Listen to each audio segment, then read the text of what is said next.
Now, the earliest artists looked naive and stylized when compared to Audubon, but sometimes Audubon looks overly dramatic.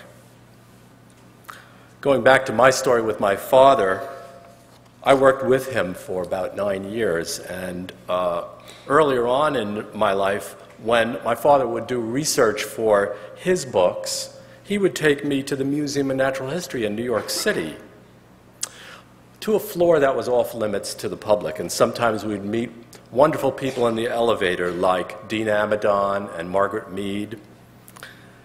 And in the cabinets on that floor were thousands and thousands of stuffed birds. They're called skins. Many of these specimens had actually been shot, stuffed, and tagged by Audubon himself. Audubon was a crack shot with a rifle. My father was a crack shot with a camera. And he was allowed actually to borrow these stuffed birds from the museum to use as his models. We're in debt to Audubon for his work not only as an artist, but also as a naturalist who came to name and classify birds new to science. Now, in order for me to talk a little bit further about how we see their work, it's worthwhile noting that all of these artists developed their paintings with an eye towards publication. Now, can you tell which is the original and which is the print? We're looking at Catesby again here, and his portrait of the ivory-billed woodpecker, which has lately been in the news, his original drawing is actually on the left, and the engraving from that original is on the right. In order to go and see Audubon's original watercolors, you've got to go to the museum, the New York Historical Society in New York City. That's on Central Park West, opposite the Museum of Natural History. And now when people speak of Audubon, they're usually referring to his prints. Very few have seen the original watercolors. Here we've got an original watercolor which I took out of a book of roseate spoonbill, which is a fairly common bird in Florida where Audubon made this portrait. Now, all of these artists that we talked about relied on engravers. And if you go back to the early 1800s, the printing of books was labor-intensive. Paper was made by hand, metal type was hand-set, and engravers were hired to interpret artists' drawings, and also sometimes were called upon to add background, landscape, and detail, as is done in this case. So we can go back and take a look at the original. This is a watercolor, and you'll note that in the background there's a full landscape, which is added by the engravers. Also, I should mention that Audubon taught both of his sons to complete his paintings, some of which were taught how to work on backgrounds just as I was, and also the botanical elements. Now, engravings were then hand-colored, and they were usually done in an assembly line. So there might be 1 or 2 engravers, but 30 or 40 colorists for each one of the prints. They worked in segments of the image.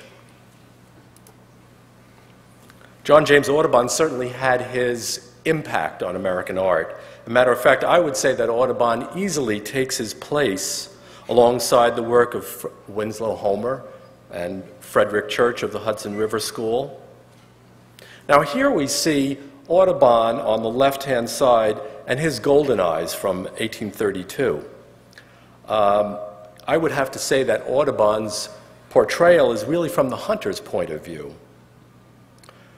And as I said, Homer was influenced by Audubon, but he restructured the experience in his painting Left and Right of 1910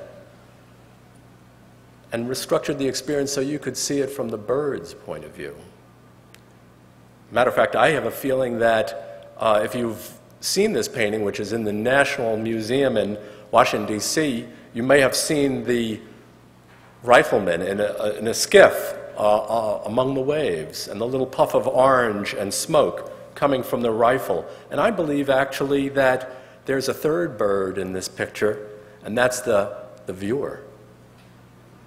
So this is a critical difference that changed in man's relationship with nature that comes through this art. And in my opinion, some of the 20th century artists have greater empathy for their subjects than Audubon did. Audubon's art has the power to communicate more than just an accurate rendering of a creature. Audubon's work operates as a highly sophisticated folk art with the powerful impact of a logo. And here is his caracaras, which we have out in the hall.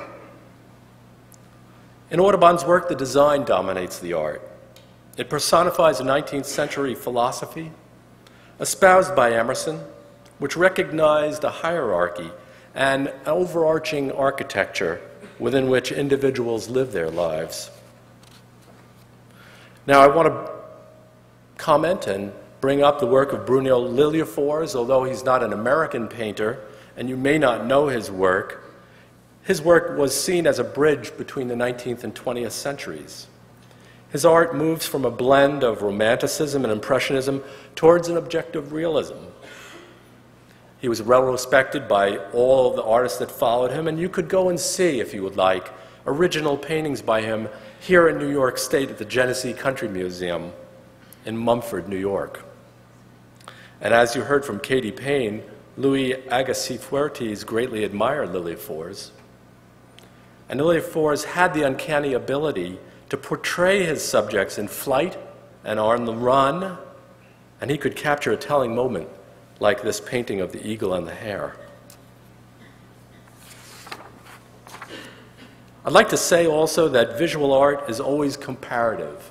So if I juxtapose Fuertes from the 20th century and Audubon from the 19th century, what I really am looking at is something very personal.